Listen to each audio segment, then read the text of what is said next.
Now, on News Talk 105.9 WMAL. Vince Coglianese.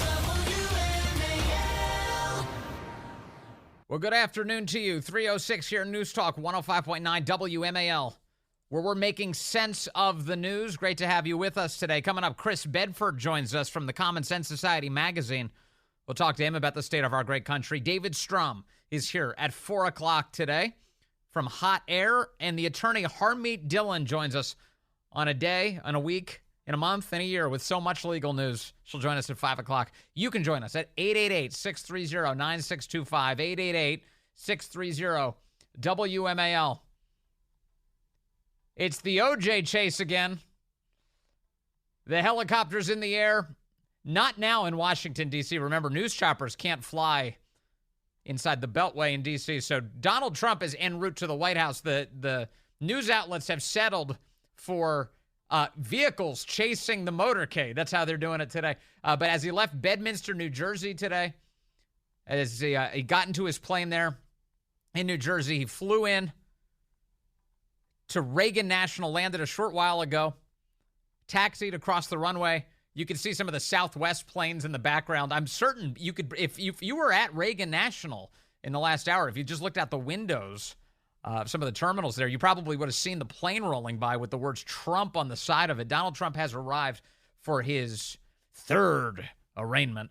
This is the second such arraignment involving the federal government and the Biden administration. Remember, Joe Biden, if he loves anything, it's arresting and prosecuting his political opponent, and he's doing it yet again today. Coming up in a short while, Donald Trump will be at that D.C. courthouse for his arraignment today in a case that nobody thinks is a legitimate use of Justice Department power. When I say nobody, let me start with the New York Times today. The New York Times today has analysis that says that this is a laughingstock of a case that Jack Smith is attempting to bring. And it's not really that surprising, is it? Isn't it? Because what is Jack Smith known for? He's known for crappy prosecutions of Republican political figures. He's known for this. He went after Virginia Governor Bob McDonnell for a public corruption case, and he was unanimously rejected in the United States Supreme Court because he had overextended his authority, he had overinterpreted the statutes, he had basically abused his power. So when you get Merrick Garland and company deciding who do we sick on Trump, well, let's pick the guy we already know abuses his power. The guy with no scruples, the guy with no conscience, the guy who's not going to care at all what the law is, the guy who's going to attack Trump no matter what, that's going to be Jack freaking Smith. That's what he's going to do. And then he comes out the other day blubbering his little statement, crying in front of the microphone, we're going after Trump. He is a little lickspittle for tyranny. And so today, Trump being arraigned, the New York Times saying it's not clear Trump broke any laws. The Times, do you think the old gray lady is really going to stand up for Trump unless the evidence was just so overwhelming? And it certainly is in Trump's favor. In Trump's favor. Now remember, this is nominally about January 6th. It accuses Trump of all sorts of fraudulent behavior. But in reality, the New York Times points out no laws seem to be violated here. Here's what they write this morning in a piece entitled A Legal Breakdown of the Trump Case. They say, shocking as it was, Trump's behavior on January 6th did not violate any laws in obvious ways. Let me repeat that. That's the New York Times writing that. Trump's behavior on January 6th did not violate any laws in obvious ways. He never directly told those at the January 6th rally to attack Congress. During his speech that day, he even said he knew the protesters would behave, quote, peacefully and patriotically. It was part of a long-standing Trump pattern in which, as my colleague Maggie Haberman puts it, he is often both all over the place and yet somewhat careful not to cross certain lines. So look at this. So far, there's the New York Times basically giving Trump the benefit of the doubt in this case, going, actually, Jack Smith's case isn't that strong. They continue. As for Trump's broader effort to overturn the election result, no federal law specifically bars politicians from attempting to do so. There's not a federal law that bars Trump from doing this. Now, let me pause for a moment and make a correction to what the New York Times is asserting here, because you hear the media do it broadly. They say that Trump was seeking to overturn the election. No, that is a falsehood. That line has always been a falsehood. Trump was insisting that he had actually won the election. He was demanding recounts and assessments to prove what he knew to be true in his mind, that he had won the election. That was the assertion he was making. He wasn't trying to overturn the election result. He was trying to ensure that the proper election result was delivered. That's what Trump will argue in a court. That's what Trump's lawyers are going to argue in a court. Obviously. So this blanket thing by the media, Trump was trying to overturn the election result, is false. It is they're taking a side in an argument rather than accurately reflecting what Trump was up to. Without such a law, Smith, this is the New York Times again, without such a law, that is, to bar him from, quote, overturning the election result, Smith has relied on a novel approach. He has charged Trump with committing criminal fraud and violating conspiracy laws that were not written to prevent the overturning of an election result. This goes back to what we were talking about yesterday, which is the fraud statutes that they're relying on are for tangible goods, that he was trying to steal someone's money or steal someone's stuff. It doesn't have anything to do with political office. And the violation of rights charge that Jack Smith dropped on Trump is actually a law that was designed to stop racist Democrats from keeping black people from voting. It's a Civil War era law because the Ku Klux Klan, Democrats, were routinely attempting to stop black people from voting. That's what that prosecution was for. That's what that law is for. So what else do we have here? They say a key part of these laws is they revolve around a person's intent. Intent is core to the notion of fraud. Only if somebody is knowingly trying to deceive others can he be committing a fraud. If he is spouting falsehoods that he genuinely believes, that is, if you get something wrong but you truly believe it, he's not participating in an illegal conspiracy. This is why this case seems likely to revolve around Trump's state of mind. The first page of the indictment, referring to his claims of election fraud, states, quote, "These claims were false, and the defendant knew that they were false." By contrast, Trump's defense lawyers are likely to argue that he truly believed he had won.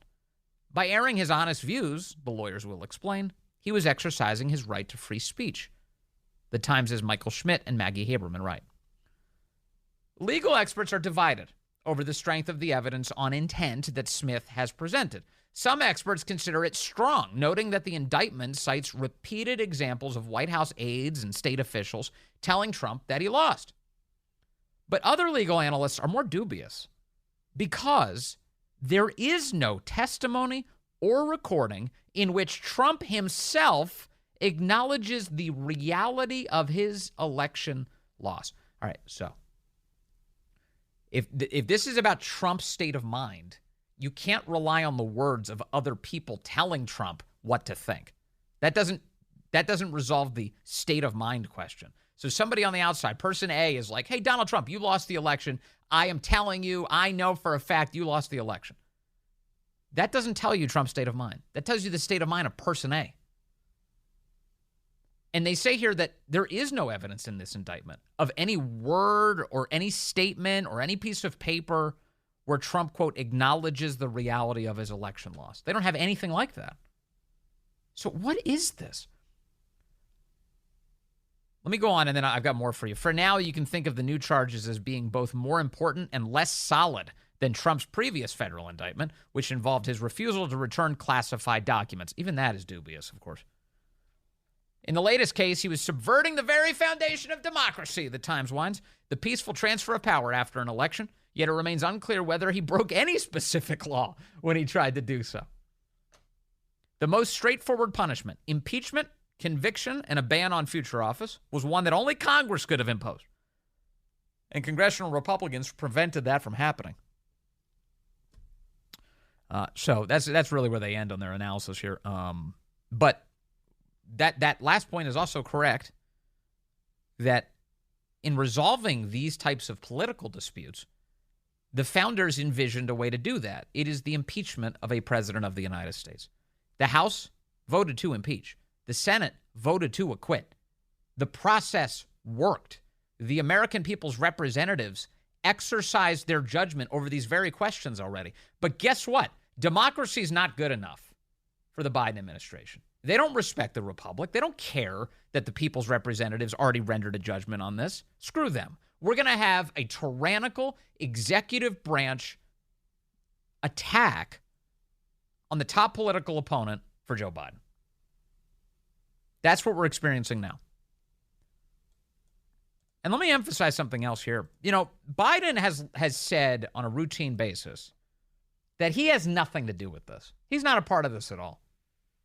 It wasn't Biden. The Justice Department is totally independent. Whatever they do is up to them. In fact, here's an example. This is back on June 8th. Joe Biden was asked, first and foremost, by the New York Post's Stephen Nelson about the bribery allegations against him, which, of course, is a real scandal involving the President of the United States that demands his impeachment, obviously.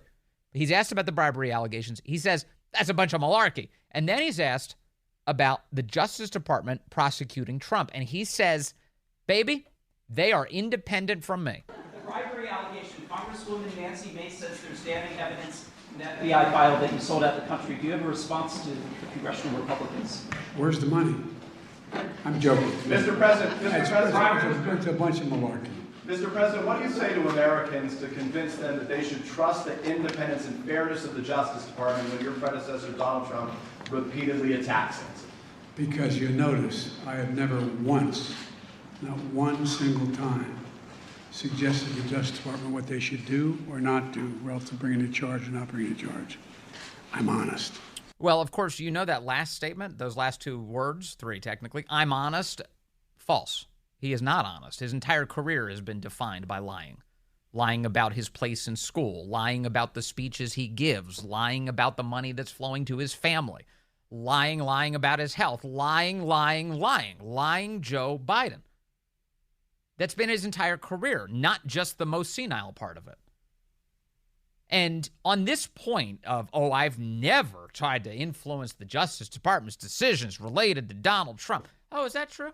Really? Is that true? Because now we have the public record upon which to draw. Let's look back at some reporting here. And it's not just Biden, it's Democrats broadly. So I'll go back first to the earliest date, March of 2022. That's last year.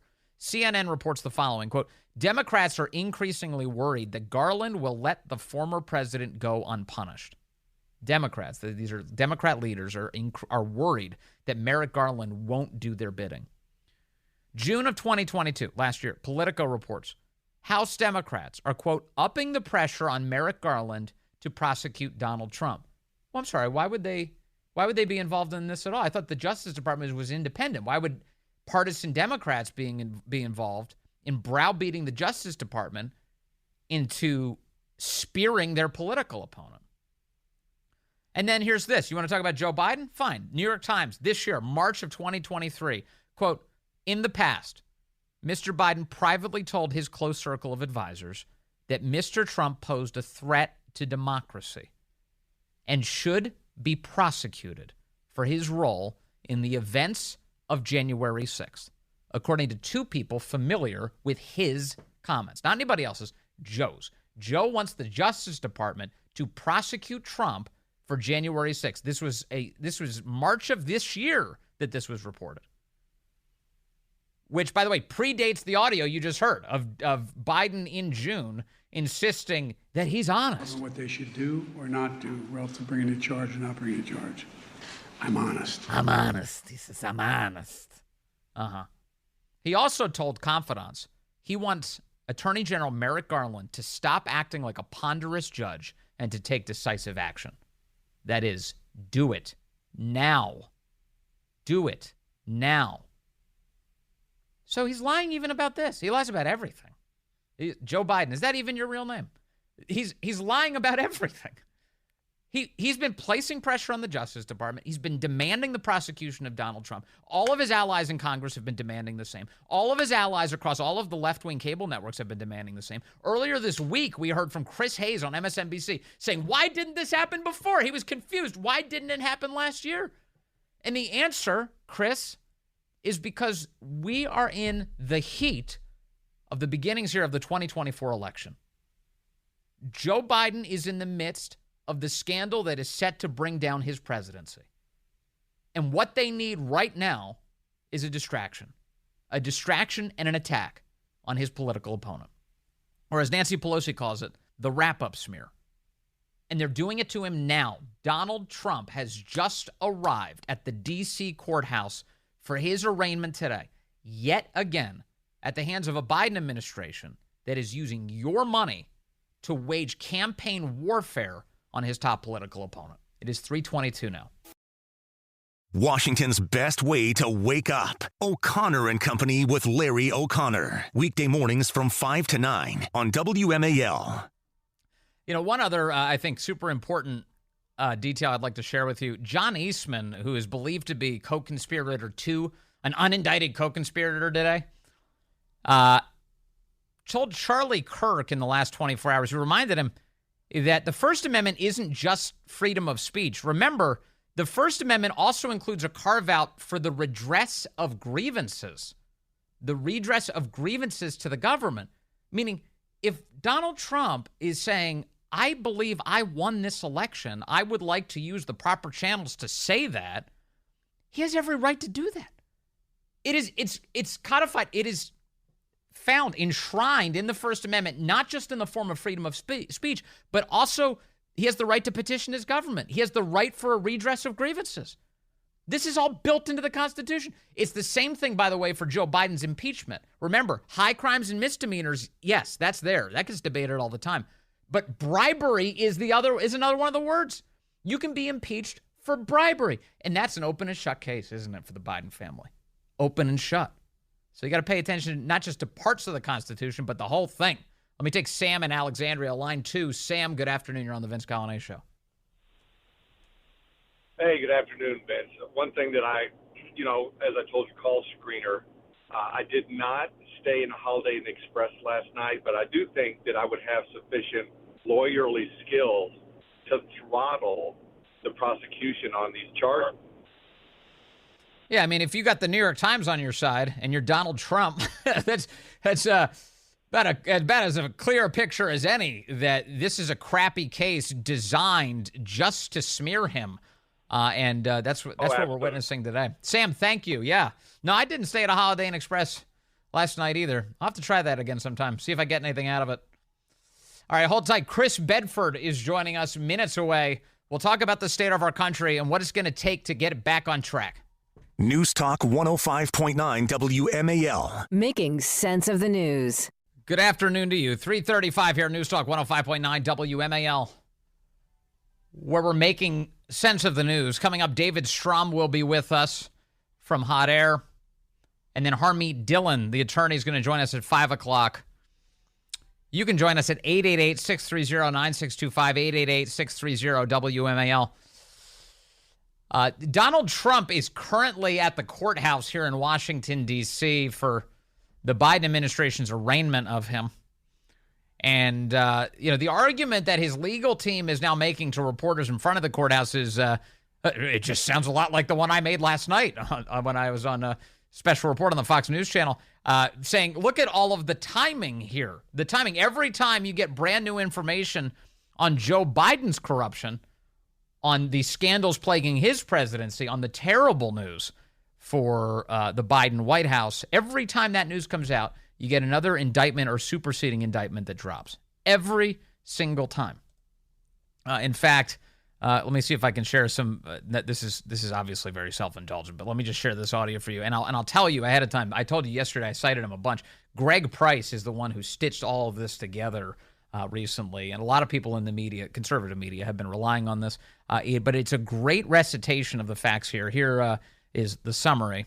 But I can't help but notice the calendar here. Every one of these indictments that's come down, or the superseding indictments from Jack Smith, has always followed very bad news for Joe Biden.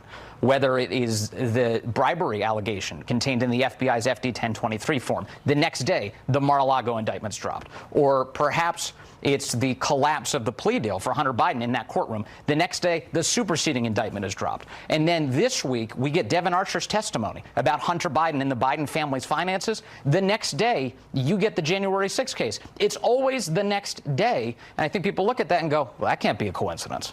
All right.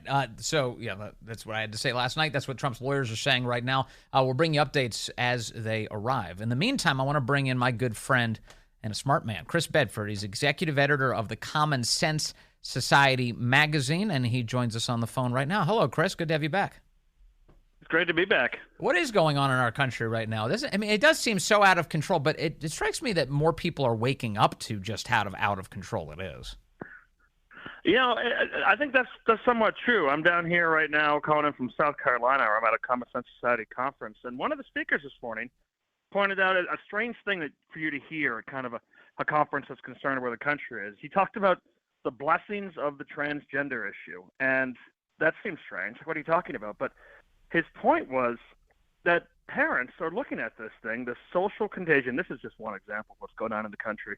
Looking at the social contagion that's impacting their children, looking at the schools that are promoting it, and thinking and suddenly becoming very active in what are you teaching my child? What is going on in my school life? What is going on in social media? What are all these different influences that are going at my child in this country? And that's just one example of some place where we know that something's going really wrong, that something's coming apart, something doesn't make sense. But the response from the American people over the last year has been, couple of years, Loudoun County, et cetera, has been to wake up and to realize that a lot of those institutions that we've relied on and just trusted implicitly, the public schools, the public libraries, civic institutions, may not actually be on the side of truth, that everything that the New York Times publishes may not actually be true. And there's danger in this level of distrust that's been developing in our country, but it's unfortunately necessary because so many people are lying to us. Yeah, it's true. The excesses of their abuses are what create converts, or at least wakes people up. It's like it's if you're going to have an enemy, they may as well be a cartoonish buffoon. Because that really helps people think about these issues and go, wait a second, I'm not on the side of the cartoonish buffoon. I don't think that we should tell kids that their bodies are a mistake. I don't think we should be putting pornography inside of the grade schools. That's preposterous. I don't think we should be using the Justice Department as a political weapon against somebody's political opponent. And as each of these things happen, Chris Bedford, I'm hoping, and I think we are seeing some people are waking up to this. Yeah, there's been some phenomenal reporting. My house has been the center point of Hunter Biden reporting. My wife, Sarah Bedford, at the Examiner, has been just hammering at it. And I admit at first I was saying to her, well, what's going to come of this? I mean, the bad guys always get away. The DOJ is not going to prosecute itself. Are they actually going to investigate this? But to her credit, she kept on working, and other people kept on working and said, no, there is so much here, so much obvious and blatant corruption that's being now exposed by Devin Archer, by Tucker Carlson, by Republicans in Congress. There's so much of it that it reaches a point where it can't be hidden so easily.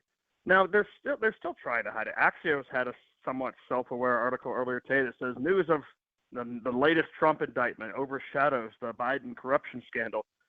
But at least they're certainly finding to talk about it, and they're starting to address it.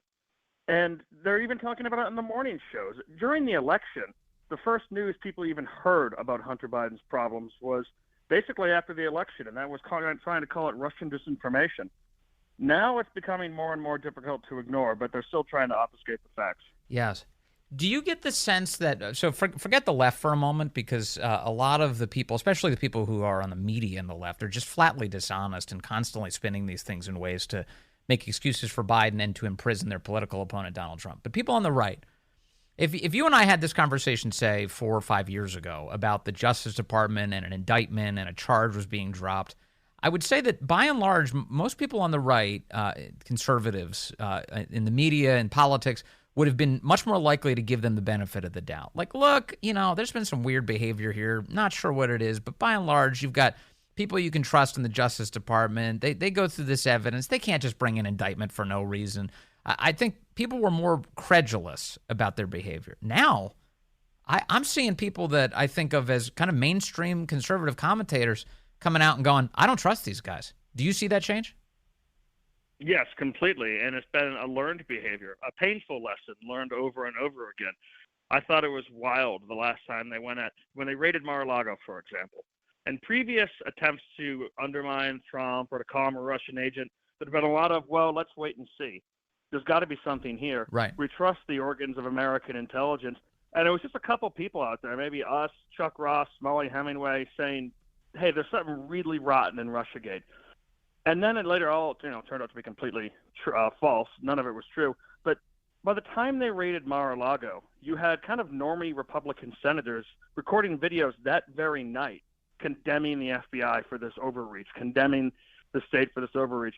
And 5 years ago, we lived in a country where our government didn't shut down our churches, work to censor our newspapers, separate children from their parents and people from their elderly grandparents. We lived in a very different place. And in those 5 years, the force of state has been really brought to bear against the American people in a lot of ways that just showed a mixture of clumsiness and just incredible arrogance from a lot of the people wielding that power, the feeling that they could never possibly be held accountable. And people are really waking up to it. And, when politicians in D.C. know what's going on, then it's really obvious because they're always the last ones to catch on. But they only got there because they were browbeaten into submission by a public that started paying attention. That's why. And exactly right. And I think of Mitt Romney a lot during the 2020 riots, marching in the streets of D.C., chanting Black Lives Matter, basically giving a permission slip to all of the destruction of America that was taking place back then. And he is a perfect caricature of the spineless Republican who will and has constantly collapsed to left-wing narratives, including completely destructive ones. And I think a lot of these guys have learned the lesson. Don't be Mitt Romney. Don't be that guy.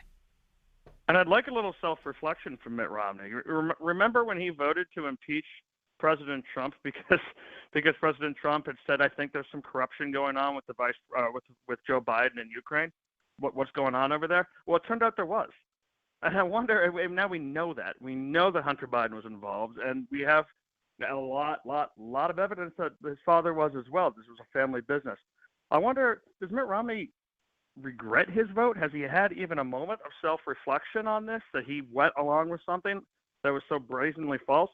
But at least a lot of his colleagues, and certainly the voters, have really picked up on this. Yeah, it's bad. Do you think the Justice Department, the guys in the Justice Department who are doing this, do they, obviously this is fraudulent, this attempt to go after Trump in the midst of the election. Do they think that there's like some sort of bottomless well of patience in the United States for this kind of tyranny? Because this is a very destabilizing decision. Even if let's just pretend that there was some legitimacy to the prosecution, if you look at the actual indictment that they're dropping on Trump, there is, even if you were to say maybe there's some legitimacy here, it is such gray area. It would be such a coin toss if I was to give them that much credit, that it wouldn't justify bringing charges like this to the point that you destabilize the country. That this is what they're doing. This is what Merrick Garland is doing. Do you think they realize that that's the impact of this, or is that the goal? I think they think quite the opposite. I think that they think that they are saving the country, that this is necessary to the republic. There was a David Brooks column in the New York Times this week that every once in a while he suddenly shows us a little glimpse of previously held sanity, where he admitted that Tucker and us and the Federalists and Compact and other places were basically right about the elites being anti-America, but he sandwiched it between an opening and a closing that said, by the way, Donald Trump is evil and needs to be put in prison for the future of democracy. They really do think like that, and right now what we're witnessing from the DOJ is essentially a re-airing of the second impeachment trial, which failed. But the idea that even that, it's better the realm of Congress to talk about if the president acted out of line. The DOJ has no power there. Yes. It's the First Amendment. Well, I was just making this point before you and I began speaking, which is that Congress rendered a judgment on this already, Chris Bedford, and as prescribed by the Constitution of the United States, the people's representatives decided in the House to impeach Donald Trump and then to acquit him in the Senate. But to the Biden administration, that's not good enough. They talk about defending democracy. What they're doing is wresting control for these decisions away from the voters and deciding to take the tyrannical path as they go after Trump. And they're totally happy with that. They're going to go after their enemies large and small. It's not just Trump who's being arraigned here. There's still a bunch of January 6th unarmed rioters and trespassers who are rotting in a disgusting prison in Washington, D.C. Yes. Pro-life doctors or pro-life activists, their houses are still being raided at gunpoint. It's not just the big fish they're going after. Parents treated as terrorists. Go after the small ones. Yeah. yeah, they're ready to go after normal Americans because they don't trust the voters. They don't trust the system. For all their talk about democracy, they really do think that the Trump supporters are evil and that they're racist and that the Republic is tottering. No, my mother was listening to NPR last night. She called me and left a long voicemail. I don't know why she was doing this. But she said, listen, these guys are accusing Republicans of everything that they're doing. They're saying that Trump must be stopped because he's corrupt and he'll weaponize the DOJ against his opponents and he'll put them in prison. Well, they're literally having witnesses arrested, where they're literally censoring people, where they're literally arraigning the former president of the United States. It's you see this sometimes with children when they accuse somebody else of doing something that they did, and they're trying this tactic as adults. Trump gave speeches and filed court filings about his concerns about the election. They are actively using the federal government to subvert the next one. That's what's happening as we speak. And so you're totally right. This is all projection on their part, ascribing to Trump what they themselves are doing. And now we're seeing it play out. Are you I know obviously we're dealing with a lot of problems. Are you hopeful about what comes next for our country? I mean, we started with lessons learned, people waking up. Do you think it's enough? Do you think we're headed in the right direction? I don't think we're headed in the right direction, but I still hold out hope. So at least this week, some weeks some more black-pilled than others. But once you leave D.C. and you drive across the country, you see a spark in the population of the United States that you don't see in a lot of other Western countries. There's a real belief, and the resources lie in us, the people, and our ability to get back to our civic institutions and our face-to-face interactions and the things and traditions that kind of built this society, what we're talking about down here at this conference. And we've gotten past that kind of misguided or misguided idea that just our Constitution and our free market will save us, that we don't have to lift a finger. The only thing, our free markets and our constitutional order were the result of our traditions and our ancestors' work and coming together, basically 400 years of the modern state coming together. They won't protect it. They help hold it together. What protects it is you and me and our engagement in our children's activities and education, our engagement with our neighbors, our face-to-face work, our knowledge of what's going on. And I still see that spark in the American people. We still have that for all the bad things going on. Yeah. And we've always, this has been the story of our history. We haven't always been faithful to our founding documents. In fact, we've typically not been very faithful to them. And we've had gigantic wars and battles and unrest when we have failed to live up to those documents. And we seem to be going through a similar period right now. And it's a reminder that there is a way out. We've been through dark periods, and there is a way out of it for sure. Chris Bedford, executive editor of the Common Sense Society magazine. Thank you, as always. Great to talk to you today, sir. Thank you, Vince. All right, it is 3:50. Hey, it's Chris Plant. Find out what the media don't want you to know. Tomorrow from 9 a.m. to noon, right here on WMAL. All right, Donald Trump continues his paperwork inside of the D.C. courthouse. You heard Ed's report just a moment ago. Shutdowns all over the place to accommodate the former president of the United States. Donna calling in from Frederick now, as she does. Line 1, Donna, good afternoon. You are on the Vince Coglianese Show. Thank you. Good afternoon. I just wanted to say I listened to Alina, his attorney, and it was quite interesting. She answered a lot of questions, and, she mentioned that in classic Trump style, he's doing everything by the book, and then she mic dropped with which I thought summarized everything, that it's all about the 2024 election.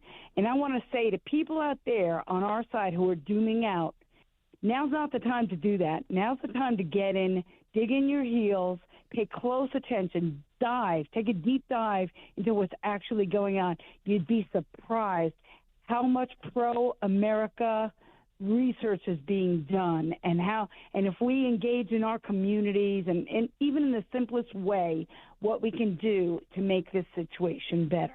And that's all I wanted to say about it. All right, Donna, thank you very much. Donna, an uplifting call from Donna today. Always appreciate those. I've got Phil in Fredericksburg as well. Phil's calling in on line 2. Phil, good afternoon. My man, Phil. Going once. Phil's always got something good to say.